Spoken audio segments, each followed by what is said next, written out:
हर एक ऐसे जगह पर जहां पे सूर्य की किरणें गिरेंगी वहीं पर तिरंगा फहराएंगे। अब यहाँ पे पूछा जा सकता है कि ये शुरू कहाँ से हुआ और खत्म कहाँ हुआ है।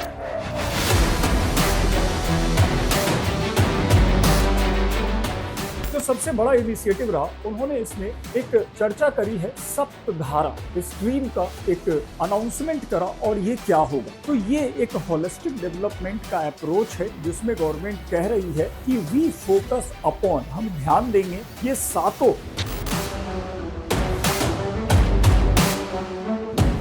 अभी एक नया इनिशिएटिव आया Vihaan chip semiconductor. Vihaan chip semiconductor वो होता है जो सेंट्रल प्रोसेसिंग यूनिट होता है किसी भी डिवाइस का, या कोई भी इलेक्ट्रॉनिक डिवाइस हो उसमें आईसी चिप लगते हैं और उसकी मैन्युफैक्चरिंग इंडिया में स्टार्ट हो रही है। तो उसको लेके एक बड़ा पहल है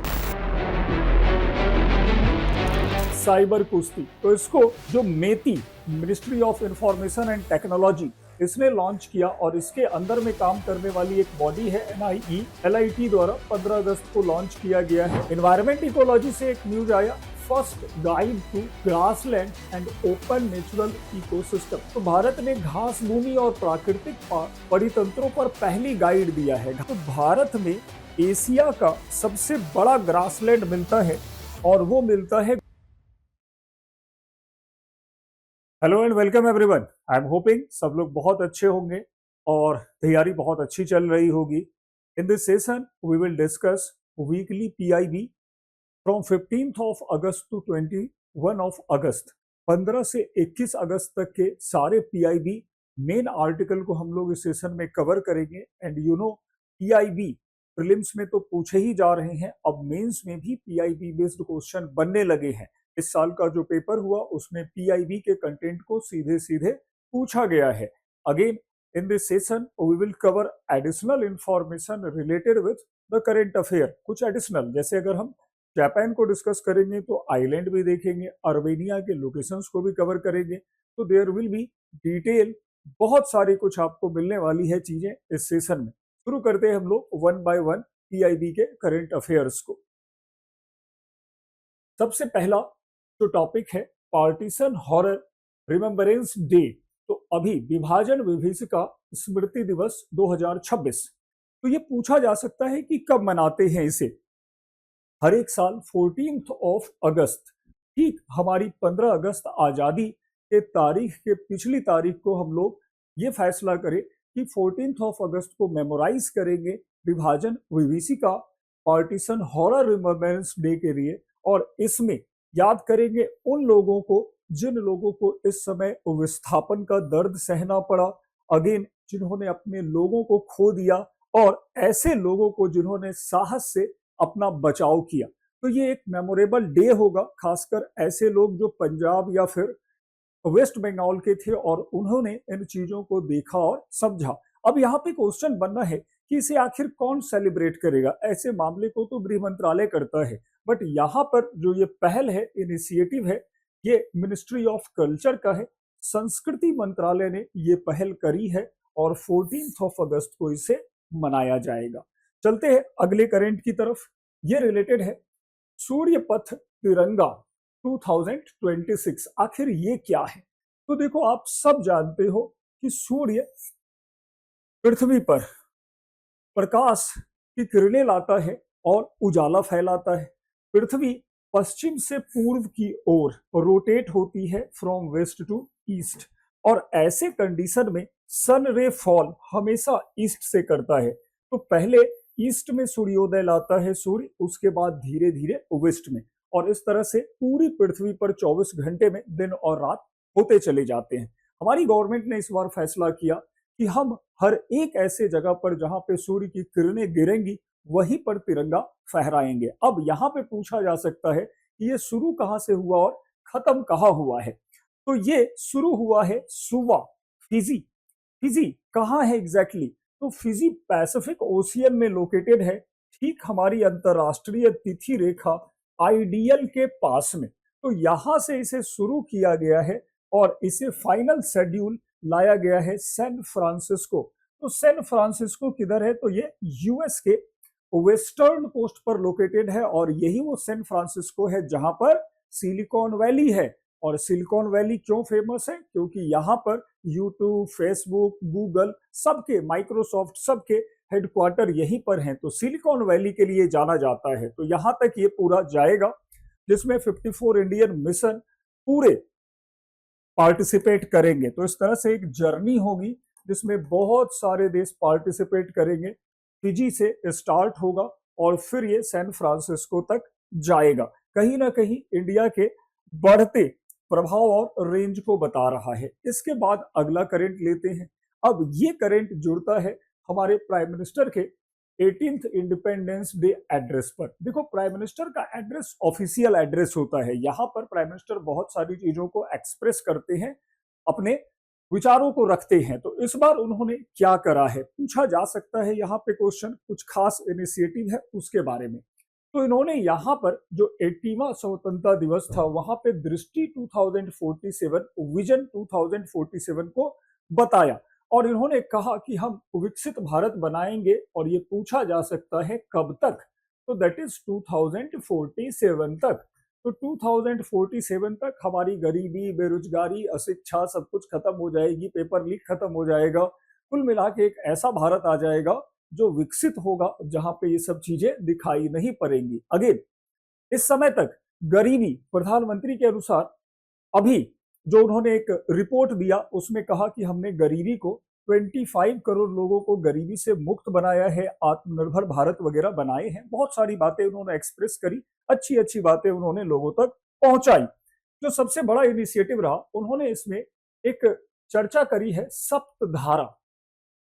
इन्होंने सप्तधारा स्ट्रीम का एक अनाउंसमेंट करा। और ये क्या होगा, तो ये एक होलिस्टिक डेवलपमेंट का अप्रोच है, जिसमें गवर्नमेंट कह रही है कि वी फोकस अपॉन, हम ध्यान देंगे मैन्युफैक्चरिंग सेक्टर पर, विनिर्माण पर, एग्रीकल्चर एंड फूड प्रोसेसिंग पर, टेक्नोलॉजी इनोवेशन पर, गति शक्ति, defence power, green and blue economy और सॉफ्ट पावर।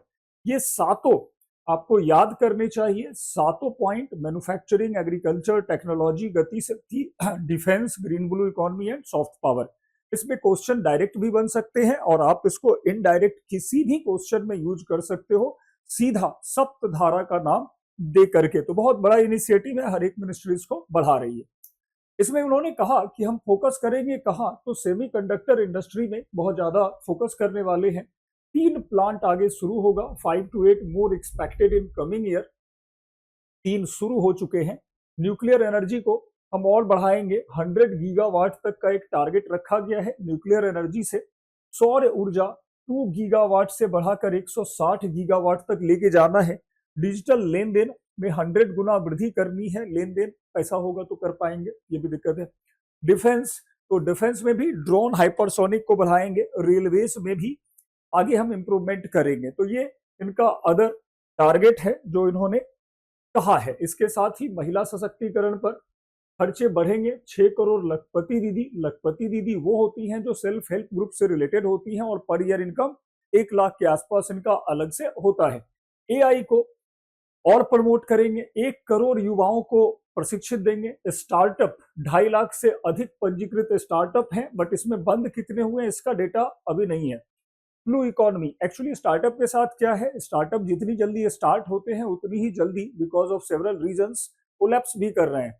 बायो इकोनॉमी, तो बायो इकोनॉमी में ग्रोथ बढ़ा है। तो इस तरह से खेल इंडिया 2036 में भारत में ओलंपिक कराने का एक पर्पस है। 2036 ये भी याद रखना है, ये भी क्वेश्चन बन सकता है। तो इस तरह से हमें इस स्वतंत्रता दिवस पर ये सारे फैक्ट्स मिलते हैं। आते हैं अभी एक नया इनिशिएटिव आया, नाम पूछा जा सकता है विहान चिप के बारे में। तो Vihaan chip, semiconductor, Vihaan chip. तो अभी रिसेंटली एक नया चिप, सेमीकंडक्टर वो होता है जो सेंट्रल प्रोसेसिंग यूनिट होता है किसी भी डिवाइस का, चाहे आपके मोबाइल हो या लैपटॉप हो या कोई भी इलेक्ट्रॉनिक डिवाइस हो, उसमें आईसी चिप लगते हैं और उसकी मैन्युफैक्चरिंग इंडिया में अब स्टार्ट हो रही है। तो उसको लेके एक बड़ा पहल है विहान चिप। तो Ahesa digital innovation Chennai based India का फैबलेस सेमीकंडक्टर स्टार्टअप ने स्वदेशी वेगा माइक्रो प्रोसेसर पर आधारित ब्रॉडबैंड बिहान चिप को विकसित किया है। तो ये चीजें ध्यान रखनी है। किसने डेवलप किया? अहिसा डिजिटल इनोवेशन में। किस पर बेस्ड है? वेगा माइक्रो प्रोसेसर पर। ब्रॉडबैंड है और ये जो है वो एसओसी विहान इसका नाम दिया गया है। और इसी उपलब्धि को इसने 15 अगस्त 2027 को अचीव किया, तो इसलिए काफी मेमोरेबल बन जा रहा है। आते हैं नेक्स्ट। अभी एक साइबर कुश्ती लॉन्च हुई है। साइबर कुश्ती, अब ये क्या है साइबर कुश्ती? तो इसको जो MeitY ministry of information and technology इसने लॉन्च किया और इसके अंदर में काम करने वाली एक बॉडी है एनआईटी द्वारा 15 अगस्त को लॉन्च किया गया है। ये साइबर सिक्योरिटी और एआई हैकाथॉन है। और इसमें हैकाथॉन में क्या किया जाएगा? तो जो भी हमारे सॉफ्टवेयर हैं उसकी जो सिक्योरिटी है या उसका जो पोटेंशियल है उसको टेस्ट किया जाएगा। लोगों को बुलाया गया है, आप इसमें क्रैक करो या बताओ और चीजें। तो इस तरह से ये होगा। यहाँ पर 3 टीमें लगी हुई थी। छात्र व स्वतंत्र शोधकर्ताओं के लिए ये निःशुल्क था और सभी टीमों को बताया गया कि आप फाइंड आउट करो प्रॉब्लम्स क्या हैं, क्या इसमें कोई इश्यू है। तो इस तरह की चीजें साइबर सिक्योरिटी के लिए आई, जिसे साइबर कुश्ती कहा गया और मैती ने इसको करवाया। फायदा मिलेगा इसमें। विनर के लिए साइबर केसरी, जो टॉप था उसको साइबर केसरी दिया गया, प्लस ट्रेडिशनल गदा। रनर अप के लिए रुस्तम कहा गया और उसे पहलवान, रुस्तम और पहलवान की कैटेगरी में रखा गया। चलो आते हैं इसी बीच में। देखो पीआईबी के साथ मेरे बहुत सारे क्लासेस चलते हैं, लाइक इंडियन पॉलिटी पे, Indian polity, even governance, again disaster management, environment, ecology. ऐसे टॉपिक को अगर कवर करना है और वो भी फ्री में, तो अनअकैडमी के ऐप को डाउनलोड करिए और मेरी आईडी कन्हैया झा है, इस पर आप जाएंगे, इसको सब्सक्राइब कर लेना है। जो भी फ्री क्लासेस अवेलेबल हैं वो आप देख सकते हो। साथ में क्लास से रिलेटेड इंफॉर्मेशन आपको मिलते रहेंगे। जब भी कोई फ्री क्लास किसी टॉपिक पर होगी तो you will get that topic freely. तो ये एक पहल है अनअकैडमी का। अभी आते हैं अब अगले करंट की तरफ। सप्तधारा ऑफ शक्ति। तो एग्रीकल्चर मिनिस्ट्री ने सप्तधारा विजन को एडॉप्ट किया और अब वो सप्तधारा के साथ बहुत सारे काम को कर रहे हैं। इसी बात को हमारे एग्रीकल्चर मिनिस्ट्री ने अभी एक्सप्लेन किया पीआईबी पे कि प्रधानमंत्री की सप्तधारा ऑफ शक्ति के लिए एग्रीकल्चर मिनिस्ट्री डेडिकेटेड है, कमिटेड है। इन्होंने कहा कि हम एग्रीकल्चर और फूड प्रोसेसिंग की कैपेसिटी बढ़ाएंगे, फार्मर वेलफेयर को प्रमोट करेंगे, लखपति दीदी और बाकी चीजों पर भी हमारा कंसंट्रेशन उतना ही होगा जितना दूसरे डिपार्टमेंट का है। आते हैं आगे। एक बड़ा न्यूज आ रहा है फिर से डिफेंस से रिलेटेड। तो डिफेंस में बहुत सारे न्यूज आते रहते हैं और यहाँ पर ये हुआ है कि एक हमने एक्सरसाइज किया है और ये एक्सरसाइज है इंडिया यूएस ईओडी एक्सरसाइज, इसको नाम दिया गया है इंडिया यूएस ईओडी एक्सरसाइज। अब ये कैसा एक्सरसाइज है? तो ये बायलेटरल एक्सप्लोसिव ऑर्डिनेंस डिस्पोजल, किसी एक्सप्लोसिव जैसे डायनामाइट हो या फिर वहां पर कोई बॉम्ब रख दिया गया हो, इन सबको डिफ्यूज कैसे करना है। तो इसके लिए यूएस और इंडिया के बीच में ये एक्सरसाइज हुआ है और ये 8वां इसका एपिसोड था और वो कोच्चि में दक्षिणी नौसेना कमांड में ये हुआ है। तो 8th एडिशन है और ये कॉन्क्लूडेड एट कोच्चि में हुआ है। और इसमें कैसे डिफ्यूज करना है खासकर आईईडी को और किस तरह से न्यूट्रलाइज करना है, इन सब बातों को हमारे फोर्स ने यूएस से सीखा। तो काफी अच्छी बात है कि हम सीख सकते हैं इन चीजों को। अगेन यहाँ पे एक छोटा इंफॉर्मेशन है कि अगर आप ये सारे कंटेंट लेना चाह रहे हो तो ये ग्रुप का, टेलीग्राम ग्रुप का ये क्यूआर कोड है, इसे आप स्कैन करके और सारे कंटेंट्स भी यहाँ पे फ्री में ही अवेलेबल होते हैं, ले सकते हो। आते हैं एक और न्यूज बहुत इंटरेस्टिंग आया, लोकायन 2026। ये क्या है पूछा जा सकता है, लोकायन क्या है? तो लोकायन आईएनएस सुदर्शनी, ये जो शिप है इसका नाम है आईएनएस सुदर्शनी। तो अभी लोकायन आईएनएस सुदर्शनी को भारतीय नौसेना का पाल प्रशिक्षण पोत है। 16 अगस्त को पुर्तगाल के पोंटा डेलगाडा ओजोर से ये रवाना हुआ है। तो ये पूरी जर्नी पे निकला हुआ है एक क्रॉस द वर्ल्ड और सभी साझेदार देशों के साथ ये बात कर रहा है। लोकायन, और लोकायन क्या 15 अगस्त को इंडिपेंडेंस डे को सेलिब्रेट भी किया गया यहाँ पर। और ये सुदर्शनी जो है ये पूरे दुनिया भर में एक मैत्री का मैसेज लेके जा रहा है, तो ये इससे जुड़ा हुआ था। इसी तरह से एक और एक्सरसाइज न्यूज में आया, मैत्री 2026, मैत्री मैत्री 15/2026। अब ये क्या है, तो इसमें पार्टिसिपेट करते हैं, पूछा जा सकता है नेवल एक्सरसाइज है तो आखिर मिलिट्री एक्सरसाइज है तो आखिर किस देश के बीच में हुआ है, तो भारत और थाईलैंड के बीच का ये ज्वाइंट मिलिट्री एक्सरसाइज है। 15वां एडिशन है, 15th संस्करण है, 18 से 31 अगस्त तक को हुआ है। एंड इसका जो प्लेस है वो है विभावाड़ी रेंजेस कैंप, सूरत थानी, थाईलैंड। तो थाईलैंड में ये हुआ है, थाईलैंड में विभावाड़ी कैंप में ये हुआ है, सूरत थानी जगह का नाम है, वहां पर हुआ है। कुल मिला के थाईलैंड पूछा जाएगा। दोनों देशों के 80 से 85 लोगों ने यहाँ पे पार्टिसिपेट किया। और क्या किया, तो जंगल वॉरफेयर को टेस्ट किया, semi urban warfare, joint counter insurgency, field exercise भी साथ में हुए थे। इस तरह से पिछला जो एडिशन हुआ था उमरोई मेघालय में हुआ 2025 में। तो मैत्री किसके साथ करते हैं, थाईलैंड के साथ करते हैं, और मेनली जंगल वॉरफेयर और अर्बन वॉरफेयर से ये रिलेटेड है। एनवायरमेंट इकोलॉजी से एक न्यूज आया, इंडिया ने अभी एक पब्लिश किया है पहला first guide to grassland and open natural ecosystem. तो भारत ने घास भूमि और प्राकृतिक परितंत्रों पर पहली गाइड दिया है, घास भूमि जहां मेनली ग्रास मिलते हैं। और सबसे बड़ी बात है कि अगर आप इंडिया का मैप देखोगे तो भारत में एशिया का सबसे बड़ा ग्रासलैंड मिलता है, और वो मिलता है गुजरात में। एशिया का लार्जेस्ट ग्रासलैंड इंडिया में ही मिलता है, और वो मिलता है गुजरात में। कमेंट करके बताओ कि इसका नाम क्या है, इस लार्जेस्ट ग्रासलैंड ऑफ एशिया का नाम क्या है, लार्जेस्ट ग्रासलैंड ऑफ एशिया का। गूगल नहीं करना है, बताना है, पूछा जा सकता है, क्योंकि अभी ये चीता ब्रीडिंग सेंटर के रूप में आइडेंटिफाई हुआ है। तो यूनेस्को की बात को मानते हुए हम लोगों ने अपना first ever guide to grassland issue किया। और ये कहाँ किया है, तो यूनेस्को UNCCD COP70 की बैठक हो रही थी उलान बटार, उलान बटार मंगोलिया का कैपिटल है, और वहीं 17 अगस्त को इसे इश्यू किया गया है।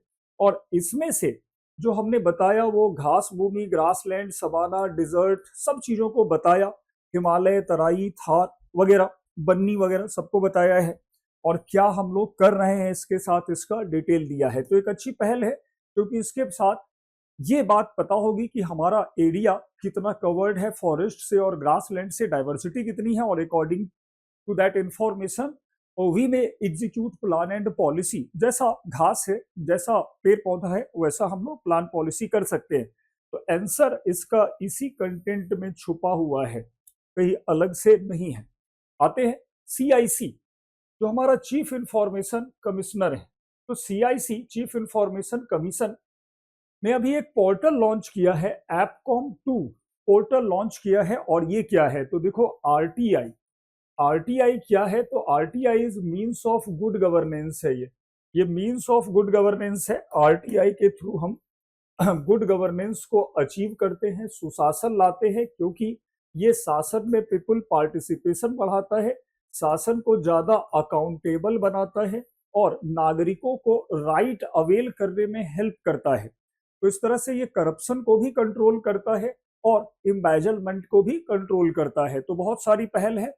CIC को 2005 के RTI एक्ट से बनाया गया, और यहाँ पर सेकेंड अपील होती है, फर्स्ट अपील नहीं होती है। RTI का सेकेंड अपील होता है जब कोई RTI PIO RTI का रिप्लाई नहीं दे, तो डिपार्टमेंट में पहली अपील होगी और दूसरी CIC के पास। तो CIC ने अभी इसी चीज को और ज्यादा डेवलप बनाने के लिए ऐप कॉम्स 2 को लॉन्च किया है। और ये बहुत VVI न्यूज है, किसके लिए, तो ये GS पेपर 2 में आप यूज करोगे, साथ में इथिक्स के पेपर में यूज करोगे, दोनों जगहों पे ये यूज हो जाएगा। तो अच्छा केस स्टडी है, करेंट का है, और इससे ऑनलाइन सर्विस प्रोवाइड कराई जाएगी। और इसमें जो आरटीआई से ग्रीवांसेस है उसकी फिलिंग भी होगी, रजिस्ट्रेशन भी होगी, हियरिंग शेड्यूल वगैरह सब मिल जाएगा।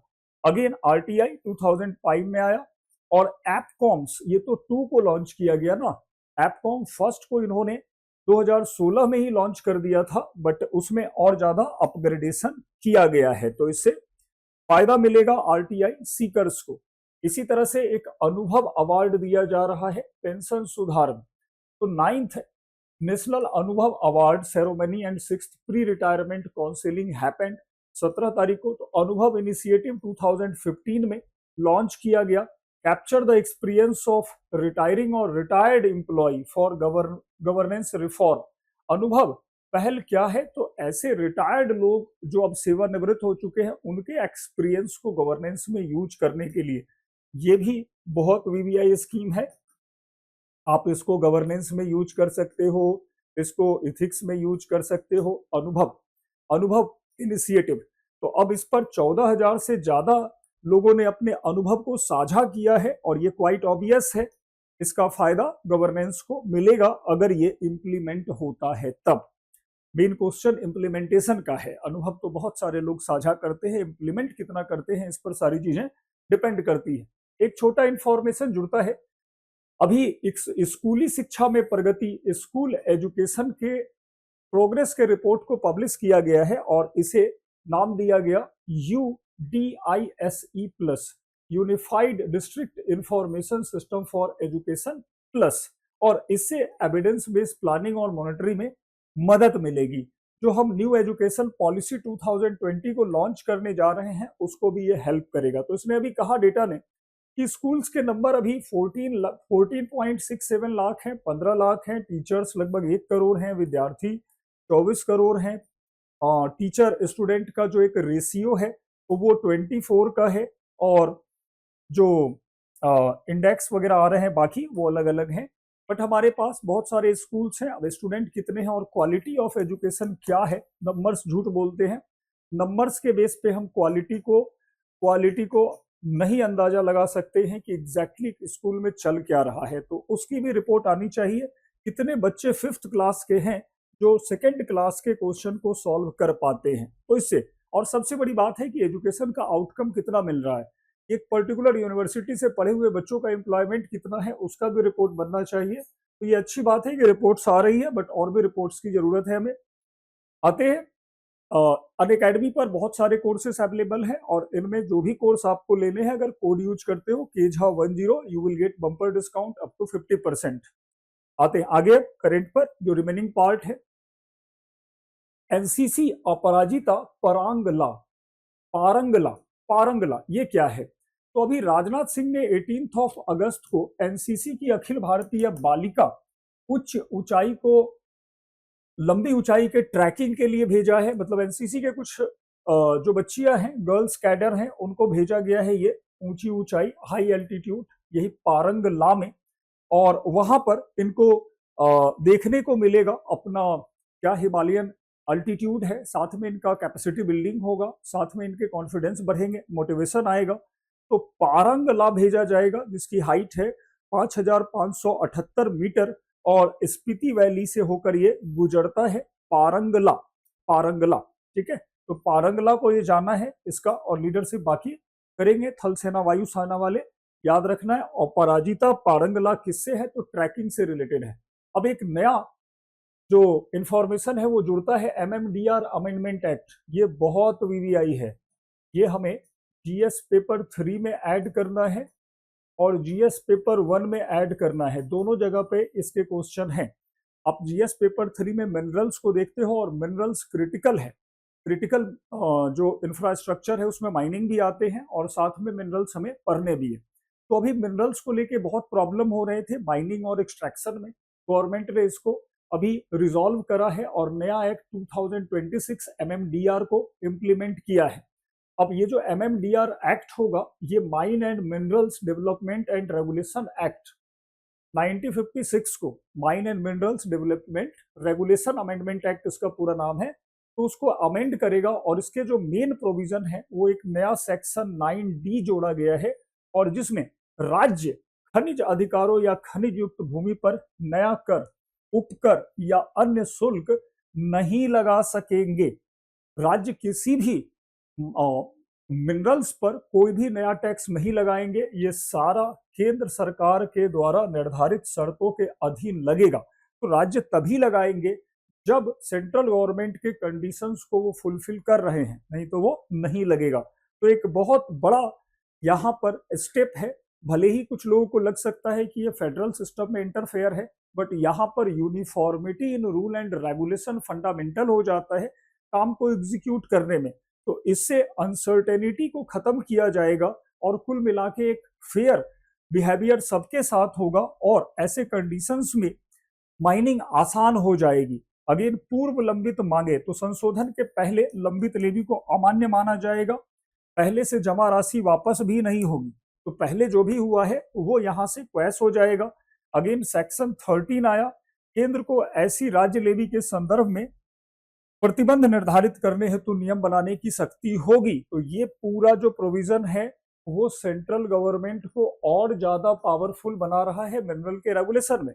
अब अच्छी बात तो ये दिख रही है कि यूनिफॉर्मिटी आ जाएगी, बट इसका क्रिटिसिज्म ये है कि स्टेट के जो भी कंसर्न है वो इससे एड्रेस नहीं होंगे। स्टेट की पावर यहाँ पे सीज होती हुई दिखाई पड़ रही है। तो फेडरल इश्यू है, बट ये अब इंप्लीमेंट होगा क्योंकि माइनिंग को लेके बहुत प्रॉब्लम आ रहे थे। तो uniform and predictable physical framework of mining आएगा और माइन जो भी है, चाहे रेयर अर्थ मिनरल हो, इन सब पे एक यूनिफॉर्म लॉ बनेगा। तो ये बात ये लेके आया। अब इसी में अगला है हमारा India Armenia defence cooperation. India Armenia defence cooperation. तो आर्मेनिया को पहले देख लेते हैं। आर्मेनिया एक काकेसस कंट्री है जो यहाँ पर काकेसस माउंटेन के वैली में बसा हुआ है। आर्मेनिया एक लैंडलॉक कंट्री है। येरेवान इसका कैपिटल है और इसका आसपास के देशों के साथ रिलेशन अच्छा नहीं है। खासकर ये जो अजरबैजान है इसके साथ इसका कॉन्फ्लिक्ट चलता रहता है। आते हैं तो आर्मेनिया के साथ अभी हमने डिस्कस किया है। आर्मेनिया का कैपिटल पूछा जा सकता है, कहाँ है कैपिटल? येरेवान। और ये काकेसस का पार्ट है। अगेन इसके पड़ोसी तुर्की, जॉर्जिया, अजरबैजान और ईरान है। तुर्की अगेन ये एक लैंडलॉक है और अभी हमने क्या कहा, तो हम इसके साथ capacity building, military technology cooperation वगैरह करने वाले हैं। आर्मेनिया अगेन इसी तरह से फ्रेंड्स ऑफ माई भारत एक नया इनिशिएटिव गवर्नमेंट ने लिया है, announce at BRICS youth summit 2026 कि दुनिया भर में जितने भी यूथ हैं, खासकर इंडियन डायस्पोरा वगैरह, उनको इनवाइट किया जाएगा, उनको कहा जाएगा कि इंडिया के लिए आप आओ, कंट्रीब्यूट करो। तो गांधीनगर में इसको लॉन्च किया गया to connect Indian origin youth living abroad with India's national building activities, जोड़ा जाएगा इनको। और ये किस मिनिस्ट्री का है? तो ये मिनिस्ट्री है ministry of youth and youth affairs and sports का। और प्लेटफॉर्म माई भारत, मेरा युवा भारत, इसके लिए होगा। हालांकि इसे लॉन्च पहले ही किया गया था 31 अक्टूबर 2023 को, बट अभी ऑफिशियली ये न्यूज में आ गया क्योंकि दोबारा ब्रिक्स समिट में इसको कहा गया। Friends of my Bharat digital module for Indian origin student and young professional living abroad. तो उनके नॉलेज को यहाँ पर यूज किया जाएगा। एक और कंट्री न्यूज में आई, इंडिया और जाम्बिया। तो जाम्बिया, तो प्राइम मिनिस्टर नरेंद्र मोदी ने अभी कॉन्ग्रेचुलेट किया है उसके नए प्रेसिडेंट री इलेक्ट हुए हैं, दोबारा इलेक्ट हुए हैं। उनका नाम है Hakainde Hichilema. Hakainde Hichilema, Hakainde Hichilema. तो हकाइंदे हिचिलेमा जो है ये जाम्बिया के नए प्रेसिडेंट बने और दोबारा बने। जाम्बिया अफ्रीका का एक कंट्री है और इसका जो पूरा कंट्री है वो लैंडलॉक है। लुसाका इसका कैपिटल है और ये एक लैंडलॉक कंट्री है, बाकी बहुत सारे देशों से ये बाउंड्री शेयर करता है। यही विक्टोरिया फॉल के एक साइड में है, पहले इसे रोडेसिया भी कहा करते थे। अब आते हैं, इसी से अलग हुआ। जाम्बिया और जिम्बाब्वे दोनों पास में ही है। तो विक्टोरिया फॉल यहीं पे है, कॉपर के लिए फेमस है। जाम्बिया बहुत बड़ा प्रोड्यूसर है अफ्रीका का, हालांकि सबसे बड़ा नहीं है। तो हमारे और जाम्बिया के रिलेशन अच्छे हैं और दोनों के बीच ट्रेड, एजुकेशन होते रहते हैं। यह है जाम्बिया पूरा लुसाका और यहीं से जाम्बेजी रिवर निकलती है जिस पर विक्टोरिया फॉल बना हुआ है। ये आते हैं आगे अब नेक्स्ट पार्ट पे। India Japan defence cooperation. तो अभी रिसेंटली इंडिया और जापान के बीच में मीटिंग हुई है, डिफेंस मिनिस्टर की मीटिंग हुई है और राजनाथ सिंह और Shinjiro Koizumi, Shinjiro Koizumi, Rajnath Singh और शिंजिरो कोइजुमी, जापान उन देशों में है जिनके साथ हम 2+2 मीटिंग करते हैं। 2+2 का मतलब डिफेंस और जो हमारे फॉरेन मिनिस्ट्री की बैठक होती है वो सेपरेट होती है। तो हमारे स्ट्रेटेजिक रिलेशन है, लॉन्ग टर्म रिलेशन करते हैं ओवरऑल, और बहुत सारे अग्रीमेंट साइन भी हुए हैं मैरीटाइम कोऑपरेशन के लिए। Maritime domain awareness program, search rescue चलाए गए हैं। ठीक है, तो इस तरह से हम इसके साथ बहुत सारे मिलिट्री एक्सरसाइज लाइक धर्मा गार्डियन आर्मी का करते हैं, जिमैक्स नेवी का करते हैं, वीर गार्डियन एयरफोर्स का करते हैं। तो इस तरह से जापान के साथ हमारे बहुत सारे रिलेशनशिप हैं। जापान को यूके ऑफ ईस्ट भी कहते हैं, और जापान वही देश था जहां पे नागासाकी और हिरोशिमा हुई थी। खैर अब तो वो उबर रहा है, बट जापान एक बहुत प्रॉस्पर कंट्री है। 4 आइलैंड है मेनली जिस पर ये बसा हुआ है, क्यूसू, होकाइडो, होन्सू सबसे बड़ा आइलैंड है, इसके नीचे सिकोकू और क्यूसू है, इसके बाद रियूकू आइलैंड है, और ऊपर में क्यूराइल आइलैंड है जो डिस्प्यूटेड है। जापान का कैपिटल टोक्यो है, और जापान जाना जाता है अपने मैन्युफैक्चरिंग के लिए, अपने इंफॉर्मेशन टेक्नोलॉजी के लिए। तो बहुत प्रॉस्पर और रिच कंट्री है। हालांकि यहाँ पे नेचुरल डिजास्टर बहुत ज्यादा होते रहते हैं इसीलिए सेंदाई जैसे जगहों पर अर्थक्वेक वगैरह हुए, और हमने देखा कि कैसे सेंदाई फ्रेमवर्क साइन हुए हैं। तो जापान का आइलैंड ध्यान रखना है। पीएम गति शक्ति, तो पीएम गति शक्ति क्या है? तो पीएम गति शक्ति is a national master plan and is a GI based integrated infrastructure planning. तो जीआईएस बेस्ड इंटीग्रेटेड इंफ्रास्ट्रक्चर है, मतलब इसमें सड़क, रेलवे, इलेक्ट्रिक सबको एक तरह से कोऑर्डिनेट किया जा रहा है, ओवरलैपिंग को दूर किया जा रहा है, वेस्टेज को कम करने का प्रयास हो रहा है डिजिटली। हर एक मिनिस्ट्री अपनी डेवलपमेंट प्रोजेक्ट को शेयर करती है, दूसरा उसके अकॉर्डिंग एक्शंस लेते हैं। इसी को पीएम गति शक्ति कहा गया। तो अभी पीएम गति शक्ति ने एक कंपनी से साइन समझौता किया, ये है फोन पे। तो पूछा जा सकता है किससे समझौता किया? ये फोन पे है। तो फोन पे के साथ समझौता हुआ है, एमओयू साइन हुआ है, मैती पार्टनर्ड विथ फोन पे टू स्ट्रेंथन पीएम गति शक्ति through granule and data driven intelligence. तो ये खास बनता है, फोन पे का नाम याद रखना है, इससे और ज्यादा एक्टिविटी बढ़ेगी। अब एक और चीज आई, नेशनल कमीशन फॉर माइनॉरिटीज। अभी माइनॉरिटी कमीशन न्यूज में आया। माइनॉरिटी कमीशन हालांकि अगर देखें तो 1993 में ही बन चुका था under the national commission for minority act 1992 में। ये एक स्टैट्यूटरी बॉडी है, मतलब ये एक सांविधिक निकाय है जिसे राष्ट्रीय अल्पसंख्यक आयोग अधिनियम 1993 में बनाया गया। कॉन्स्टिट्यूशनल बॉडी नहीं है, गवर्नमेंट माइनॉरिटी को नोटिफाई करती है, और इसी में ये सारे माइनॉरिटी के इंटरेस्ट को प्रोटेक्ट करता है। अभी जो माइनॉरिटीज गवर्नमेंट ने आइडेंटिफाई कर रखी है उसने मुस्लिम्स हैं, क्रिश्चियन हैं, सिख हैं, बुद्धिस्ट हैं, पारसीज हैं और जैन हैं। तो जैन सबसे लास्ट में 2014 में आइडेंटिफाई हुए थे चुनावों के दौरान, और 6 माइनॉरिटी को हम लोग देखते हैं। हमारा जो आर्टिकल है कॉन्स्टिट्यूशन का 29 और 30 माइनॉरिटी से रिलेटेड है, 39 स्पेसिफिकली माइनॉरिटी से रिलेटेड है। माइनॉरिटी के बारे में कॉन्स्टिट्यूशन ने डिफिनीशन नहीं दिया है। तो ये जो कमीशन है अभी, जिसके चेयरमैन हरजीत सिंह ग्रेवाल हैं, इन्होंने ये करा कि रिकॉन्स्टिट्यूट हुआ है ये नेशनल कमीशन फॉर माइनॉरिटी, और हरजीत सिंह ग्रेवाल को इसका चेयरपर्सन बनाया गया है। अब ये implementation of safeguard, examine complaint वगैरह करेगा। अभी इसके चेयरपर्सन, वाइस चेयरपर्सन और मेंबर्स वगैरह लाए गए हैं। जैसे चेयरपर्सन हरजीत हो गए, जो वाइस चेयरपर्सन है मुनावारी बेगम को लाया गया है। तो ये नाम पूछे जा सकते हैं, हरजीत सिंह खासकर। एक और न्यूज आया, मल्हार 2026, एक अलग न्यूज है जहां पे हमारे वाइस प्रेसिडेंट गए हैं, सीपी राधाकृष्णन, और ये किससे रिलेटेड है? तो शास्त्रीय संगीत से रिलेटेड है।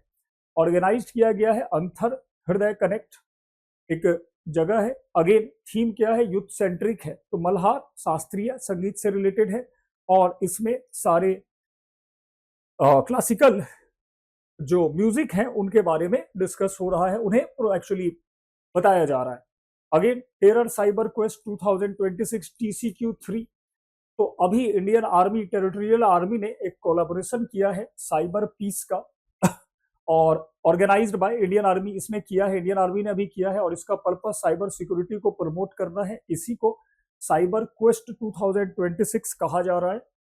Again Paradip, Paradip port you know very well, Bharat में 12+1 13 बड़े पोर्ट हैं और पारादीप पोर्ट जो है वो ओडिशा में है। अभी रिसेंटली यहाँ पर लगभग 427 करोड़ का इन्वेस्टमेंट हुआ है, 7 इंफ्रास्ट्रक्चर प्रोजेक्ट आए हैं और इसकी जो डेप्थ है वो बढ़ाई गई है 18.5 मीटर नीचे ड्रेजिंग करके, तो बड़े वाले जो जहाज होंगे वो भी यहाँ पर आ पाएंगे और इससे इसकी फैसिलिटी जो है और अपग्रेड हो गई है। तो पारादीप ओडिशा का पोर्ट है और ये पोर्ट एक ऑपरेशनल पोर्ट है। लास्ट चलते हैं हम लोग पीएम आशा। तो पीएम आशा स्कीम एक ऐसा स्कीम है जो जीएस पेपर 3 के लिए तो है ही, खासकर जीएस पेपर 1 में भी आप इसको रख सकते हो। तो पीआईबी ने इसका डिटेल दिया कि ये MSP based price support framework है और 2018 में ये लॉन्च हुआ। अभी 2027 के बजट में 7,200 करोड़ रुपए इस पर खर्च किए गए। इसके 4 जो हैं घटक हैं, एमएसपी के कीमत नीचे होने पर फिजिकल प्रोक्योरमेंट, एमएसपी के बाजार मूल्य से होने पर खरीद की जाती है और उपज खरीदी नहीं, प्राइस डिफिशियंसी पेमेंट स्कीम वगैरह चल रहा है इसमें। तो इसी का डिटेल है, हमें बस डेट याद रखो 2018 और पीएम आशा किसानों को एमएसपी के प्राइस पर खरीद करना, किसानों से किसानी फसल को खरीद करना। तो ये एमएसपी नहीं है बल्कि ये इनिशिएटिव है जो सपोर्ट कर रहा है किसानों को। तो ये सारा पीआईबी का इस वीक का था। अगले वीक में हम लोग और भी नई चीजों को लाएंगे। पीआईबी का करना क्या है, तो इसके क्वेश्चंस आपको एग्जाम में सीधे दिखाई पड़ेंगे, आप ये नोट कर लो। किसी भी एग्जाम की तैयारी कर रहे हो, इससे ज्यादा करंट कहीं नहीं आते हैं। तो किसी का भी नाम, चाहे वो अल्पसंख्यक आयोग के अध्यक्ष का नाम पूछ ले या फिर हमारे कोई लोकायन या मिलिट्री एक्सरसाइज का नाम पूछे, तो वेदर प्रिपेयरिंग फॉर यूपीएससी और स्टेट पीसीएस और even other competitive exam, you will have prepare this, क्योंकि इसी से क्वेश्चन बनते हैं। दूसरा, यूपीएससी के लिए खास और स्टेट पीसीएस के इसके डायमेंशंस आप अगर एग्जाम में रखोगे तो यू विल गेट एज, आपको इससे नंबर बढ़ेंगे, क्योंकि यही बात पूछी जाती है। देखो, criticism is part of writing answer. जब आंसर लिखते हो तो क्रिटिसिज्म करते हो, बट आप कैसे बताओगे चल क्या रहा है। तो these are the program scheme launched even implemented by the government. तो किया जा रहा है तो इसको लिखना है, ऐड करना है और फिर मार्क्स को फेच करना है। तो that is my word on PIB. और अगले सेशन में फिर से मिलते हैं नए टॉपिक के साथ। All the best all of you.